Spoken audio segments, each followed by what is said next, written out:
KW Continente presenta los análisis y comentarios del ingeniero José Isabel Blandón y Fernando Correa.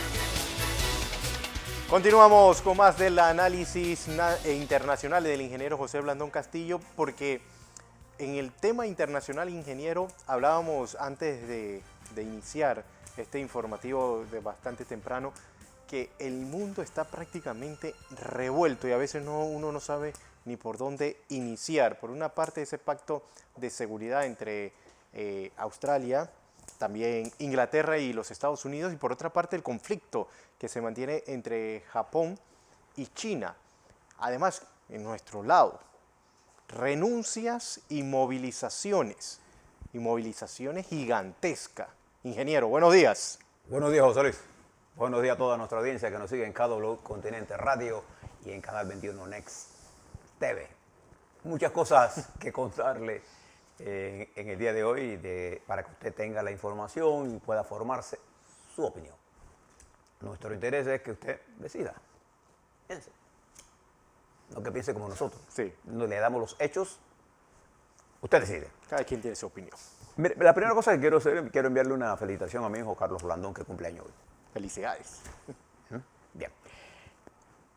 Mire las cosas que están ocurriendo simultáneamente. Y quiero llamar la atención a una noticia que no la veo en ninguna radio y televisión, probablemente no la va a escuchar usted en ningún lado. Una noticia de un impacto tremendo en el día de ayer, que tuvo la cobertura por varias horas sostenidas de todas las televisoras en los Estados Unidos y televisoras en el mundo. La vi en la BBC de Londres en forma bastante sostenida por horas. La comparecencia ante el Senado de los Estados Unidos de 4 gimnastas norteamericanas, medallistas olímpicas.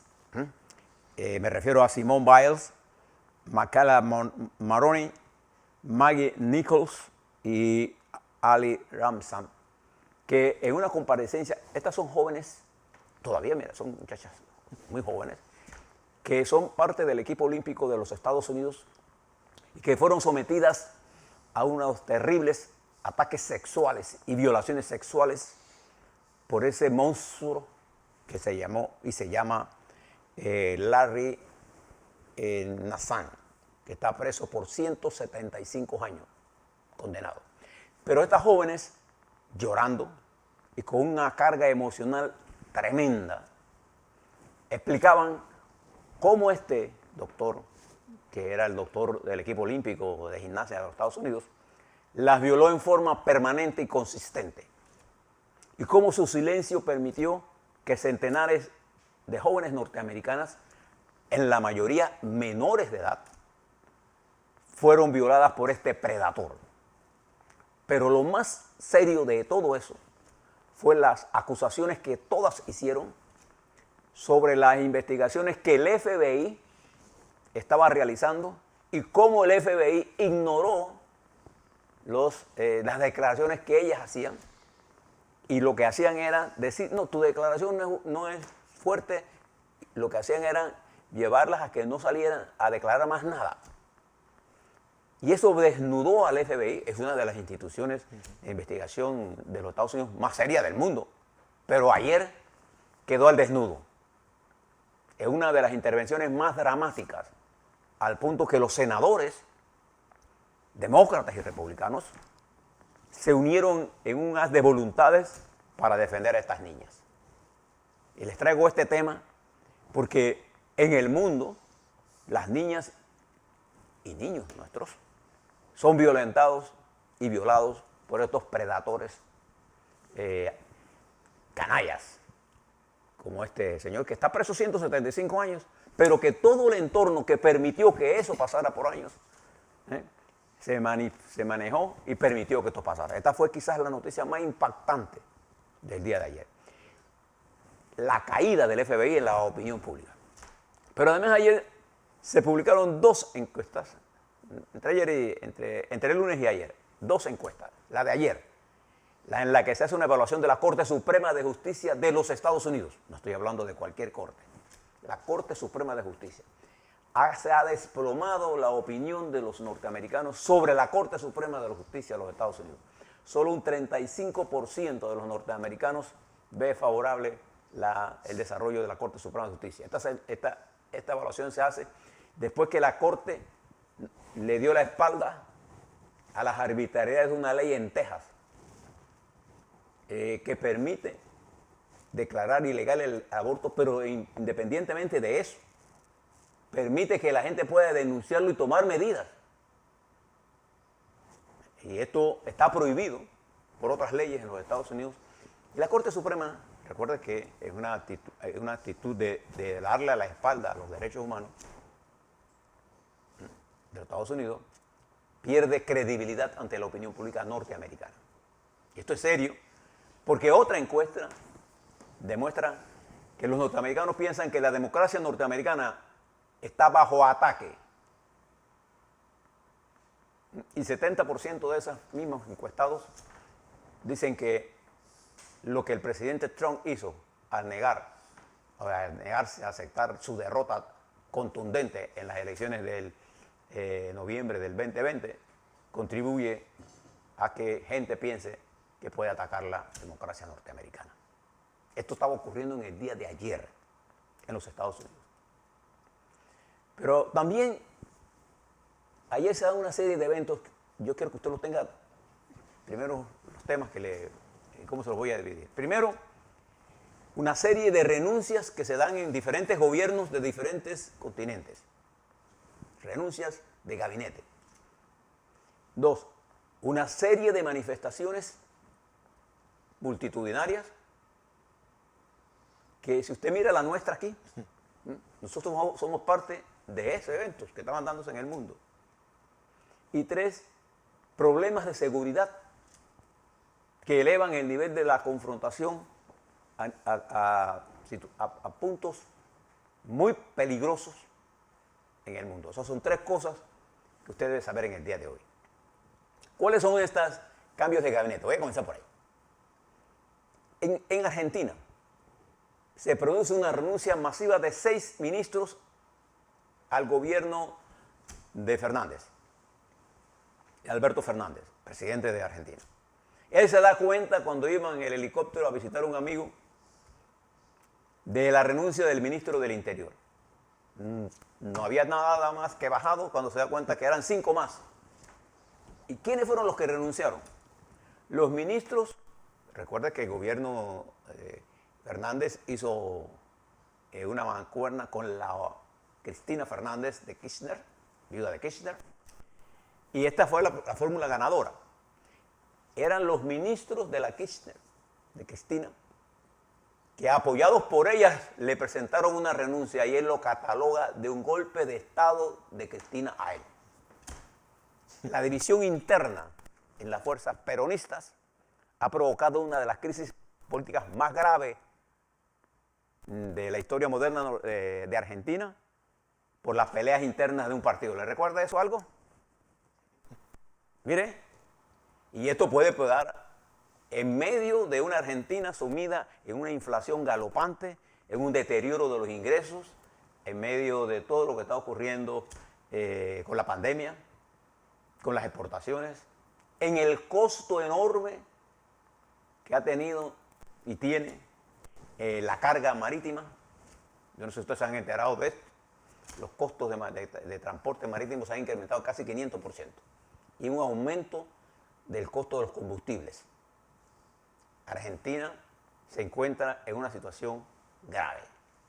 Y esta renuncia se da por peleas internas, después de las desastrosas primarias, en la que en ese referéndum, o esa gran encuesta, se dio una caída de la apreciación del argentino sobre la gestión de los Fernández. Y que es la que ha motivado todo esto, y no es una elección general. Entonces, Cristina, acostumbrada al manipuleo y no pensando en la opinión pública, saca a sus 6 ministros y el presidente considera que le han dado un golpe. Eso es Argentina. Y que amanece hoy, ingeniero, con 2.510 nuevos casos de COVID y 153 fallecidos. Esa es Argentina con todas las crisis que usted está diseñando. Usted se va a Gran Bretaña. Ayer hubo un remesón llano piedra ahí también.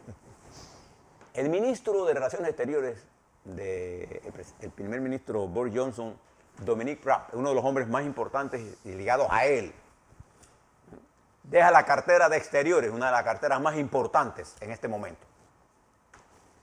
Pero Johnson lo recoge y lo nombra de ministro, primer ministro o viceprimer ministro y ministro de Justicia, para mantenerlo ahí. Pero además renuncian otros ministros, la de Salud, la de Transporte, el ministro de Vivienda, entre otros, y se da un remesón producto de qué. El Brexit y la salida, el ministro de Relaciones Exteriores, Raab, estaba de vacaciones en Grecia cuando se dio la hecatombe o el desastre de Afganistán. Él no se había enterado de lo que estaba pasando. Y otros ministros salen en el medio de una crisis que vive el Reino Unido por el Brexit, que fue impulsado desde adentro por el Partido Conservador, y en una de las más grandes caídas de popularidad del presidente Boris Johnson. Sí, le estoy hablando de Argentina, le estoy hablando de Londres, y fíjese lo que pasa en Guatemala. La ministra de Salud de Guatemala, del presidente, renuncia por el escándalo que se generó en la compra de la vacuna rusa. La ministra de Salud, en medio de la crisis. ¿Usted tiene por ahí los números de Guatemala? De Guatemala. 519.986 casos totales, de los cuales 12.859 son fallecidos, se mantienen activos 42.684. Para hoy reportan 4.230 nuevos casos y 64 fallecidos. Amelia Flores renunció. Y fíjense que en el Líbano se establece un nuevo gobierno. Mire la situación que se queda en el Líbano. ¿Quién es el nuevo dirigente del Líbano? Majid Mikati. ¿Quién es este persona? Es un hombre de 65 años, multimillonario, probablemente el hombre más rico del Líbano. Usted recordará que el Líbano no es el país ese que usted ve ahora destrozado. El Líbano era la Suiza del Mediano Oriente hace unos 40 años. Era un emporio. Bueno, ese país está destrozado. El desempleo, el hambre, un desastre. Y este empresario multimillonario, un hombre con experiencia en gobierno, un hombre moderado, con excelentes relaciones con los Estados Unidos, con Arabia Saudita, con el Mediano Oriente, un hombre de una gran capacidad, empresario multimillonario, se calcula su fortuna, sus inversiones en más de 2.400 millones de dólares, es quizás el hombre, el número 57 más rico del mundo. Pero él siempre ha servido a su país. Y aquí, en todos los extremismos que hay, se lleva muy bien con Hezbollah, se lleva muy bien. Es un hombre increíblemente capaz. Bueno, este es el bombero que busca el Líbano, un hombre capaz. Y yo espero que pueda llevar al país. ¿Qué les quiero mencionar con esto? No se trata de izquierda o de derecha, se trata de tener la gente que debe hacer lo que debe hacer cuando se debe hacer. Y el Líbano apuesta ahora a un hombre con capacidad, que ha tenido experiencia, que ha sido parte de la estructura de gobierno, que tiene buenas relaciones, que se maneja bien con los Estados Unidos, con Israel, Mire el hombre que están buscando. No están buscando un extremista.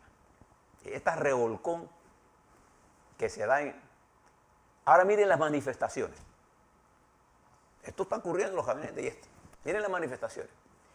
El presidente Bukele, que impuso el boicot con su mayoría parlamentaria aplastante, la impuso. Allá la diferencia es que el presidente maneja la asamblea. Es él el que le da la instrucción. Y el salvadoreño no participó en ningún debate. Esta fue una decisión que se le ocurrió a él. Pero además se le ocurre a él que tiene que eliminar el 30% de los jueces y un fallo de la Corte le permite a él ir a elecciones, y ahora hay una legislación para permitir que el señor Bukele pueda reelegirse, reelección que estaba prohibida en El Salvador. Hay algunos que dicen, bueno, es que en los Estados Unidos hay reelección, sí, pero ya está normada hace tiempo, discutida públicamente. Aquí fue fraguada por él, con la estructura de control que él tiene. ¿Cuál fue el resultado de esto? Que ayer, el día en que se celebra la efeméride de Centroamérica y la independencia de El Salvador, se da una de las manifestaciones más grandes de fuerzas no tradicionales. Ahí no estaban, bueno, participaron, pero las que mueven fueron las redes sociales de los muchachos que están desempleados. Gigantesca manifestación. Manifestación que también se da en Guatemala cuando los indígenas reclaman territorios y piden cambio. Manifestación que también se da en Brasil cuando los indígenas se mueven a Brasilia pidiendo que la Corte se pronuncie sobre los territorios que Bolsonaro le quitó. Manifestaciones que también se dan en Uruguay y en Ecuador, con dos gobiernos de centro derecha. Fíjese que no tiene nada que ver ahora este problema de la ideología, sino tiene que ver mucho más con los pueblos en la búsqueda de participación. Y este señor Bukele, que aquí había muchos que decían que queremos un Bukele, Dios nos libre de los Bukele.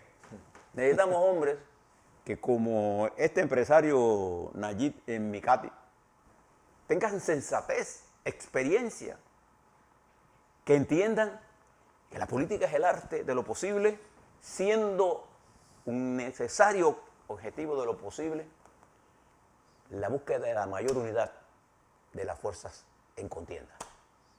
Y que Bukele también está criticando, un periodista, ingeniero, que le hizo una entrevista a un juez sobre esa situación de lo que él estaba solicitando, porque no ha hecho consulta, no ha involucrado al principal actor, que es el pueblo, que está pidiendo cambio y que está pidiendo que los escuchen, y que eso es lo que estamos viendo prácticamente en toda la región. O sea, ya usted ve los movimientos de cambios de gabinete en disímiles gobiernos, ve las movilizaciones que se están dando en el mundo y en nuestro continente.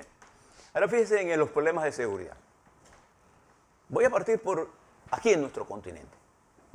En Haití, renuncia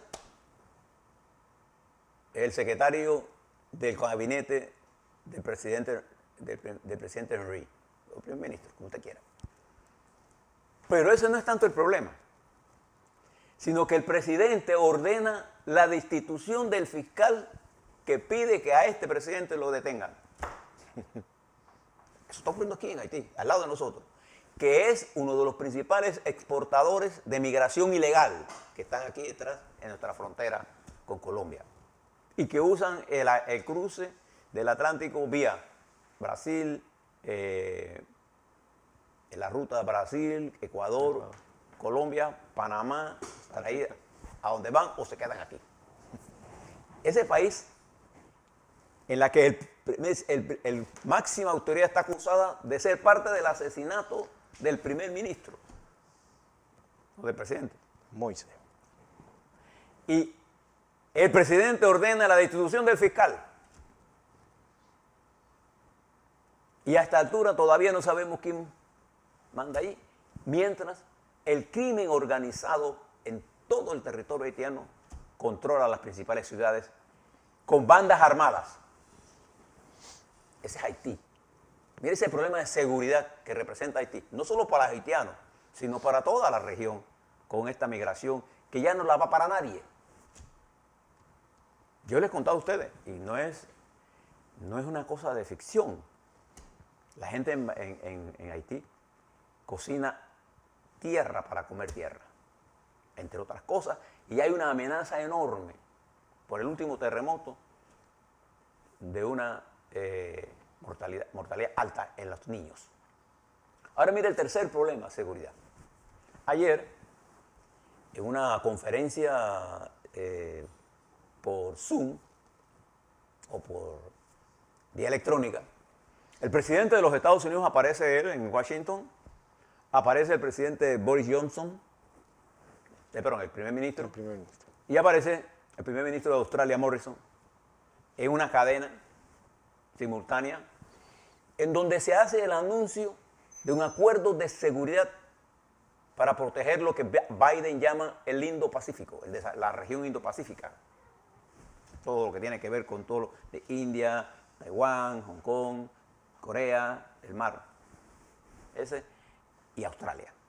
Una alianza para dotar a Australia de submarinos atómicos que no cargarán, en teoría, misiles nucleares, pero que al desarrollarse hacen que Australia, principal aliado incondicional, diría yo, de Inglaterra y de los Estados Unidos para cualquiera de sus intervenciones. Yo no sé si ustedes conocen la historia de Australia, en la guerra de Vietnam, en las intervenciones que ha habido. Australia se la ha rifado siempre a favor de Inglaterra y de los Estados Unidos. Y ahora se da esto por la confrontación entre Australia y la República Popular China. Aunque en la intervención de los tres no se habló de China en particular, el presidente Biden, al explicar esta alianza, dijo: se trata de mantener la seguridad y el balance de poder en una región importante para el desarrollo futuro de nuestros países. Se refería sin duda a China. Y esto se da en el momento, esto que le estoy hablando. Esta alianza se llama AUKUS, no tiene que ver con la AUKUS nuestra. Y se llama AUKUS porque es A de Australia, UK, United Kingdom en inglés, es el acrónimo de A de Australia, UK, que es United Kingdom, SA, que es United States, SA, que es United States. Si tú la unes, ese acrónimo da en español AUKUS. Así se llama. Y ahí ahora mismo el mundo se destaca. Eso no lo ve usted en ningún periódico. Esta es la principal noticia que responde, entre otras cosas, a que ayer Corea del Norte, que no tiene que comer, el pueblo de Corea del Norte está bajo una hambruna enorme. Enorme. Y puede morir cantidad de gente de hambre, mientras el señor Kim Jong-un está produciendo misiles. Ayer lanzó 2 y Corea del Sur lanzó 1 por un submarino de alta tecnología. Y la tensión crece porque ayer el ministro de Defensa de Japón dijo de frente y con firmeza, en medio de la declaración esta de la alianza australiana, Reino Unido y Estados Unidos, dijo que Japón no haría ninguna concesión a la República Popular China por las islas de este archipiélago de piedra, pero que hay ahí minerales, a China en ninguna clase. Y que se prepararía con mejores aviones supersónicos, con mejores armamentos. Se acuerda que Japón, por la Segunda Guerra Mundial, quedó prohibida de tener armamento, pero ya lo está construyendo. Entonces nos acercamos, porque la construcción de submarinos atómicos significa recursos que van para allá. Y no estamos hablando de cualquier nación, estamos hablando de Inglaterra. Ante el crecimiento militar y atómico de la República Popular China. Le dije hace unas semanas que hay fotos aéreas donde se demuestra el desarrollo de áreas donde más de 100 silos atómicos se están construyendo en China. Entonces, esto ha planteado elevar la confrontación al plano militar, que ya está en el plano comercial. Y si usted mira este mundo lleno de complejidades, de estas 3 crisis, las crisis de gabinete, y entiende la de Argentina, cómo está pasando, entiende lo que está pasando en Inglaterra, entiende lo que está pasando en los Estados Unidos, entiende lo que está pasando en Colombia, entiende lo que está pasando en Venezuela, con este juega vivo del señor Maduro, de que pone al señor Zap, que es un barranquillero. ¿Barranquillero? Sí, él es barranquillero. Barranquillero, que es un acusado de tantas cosas. Y detenido. Y lo quiere poner en la mesa de negociación. Es una burla. Pero eso ha irritado al mundo. Y si usted pone las acciones del señor presidente de Nicaragua, Ortega, se dará cuenta el grave problema en que estamos nosotros. Y si usted mira lo que estamos pasando en Panamá, tiene que ponerlo en ese contexto. No es un contexto cualquiera. Este es un contexto en el que cualquier cosa prende la pradera. Nadie se imaginaba que después de la victoria casi prácticamente aplastante de Bukele, ganando la mayoría parlamentaria. Bueno, él tiene la mayoría parlamentaria y ayer las calles no estaban en manos de él, estaban en manos de la oposición y no partidaria, la oposición espontánea. La misma oposición que se tomó Nicaragua. ¿Se acuerdan? La misma oposición que se tomó en el sentido de las calles, Colombia. La misma oposición que tengo en Venezuela y que Maduro a sangre y fuego liquidó. Entonces, todo esto nos plantea a nosotros la necesidad de reflexionar sobre este nuevo replanteamiento estratégico que se está dando en el mundo, en la que nosotros somos parte importante de la geopolítica global, lo entendamos o no. Si hay un dirigente panameño que no sabe de esto porque no le importa o porque cree que más, no importa que lo entienda él, el mundo ve a Panamá como la unión entre dos grandes océanos. Y hoy, que se cumple un aniversario de la independencia del pueblo mexicano, a la cual enviamos a nombre de este colectivo a toda la comunidad colombiana, a su embajador aquí en Panamá, nuestras felicitaciones al pueblo mexicano. Se da en medio de una controversia porque hoy visita México el presidente de Cuba y ha generado una controversia en medio de la independencia y un López Obrador indescifrable y que genera mucha especulación, mucha incertidumbre y mucho riesgo. Y que se esperan protestas también ante la Sí, llegada de todo la visita. esto, y ahora el presidente de Perú que va hacia Estados Unidos. Finalmente, creo que es importante que usted tenga todo esto en la mente cuando hablemos de Panamá. Porque la destrucción de la institucionalidad nos puede llevar a un callejón sin salida. Termino con una noticia buena. La Unión Europea reconoce la certificación digital de la vacunación de la República de Panamá.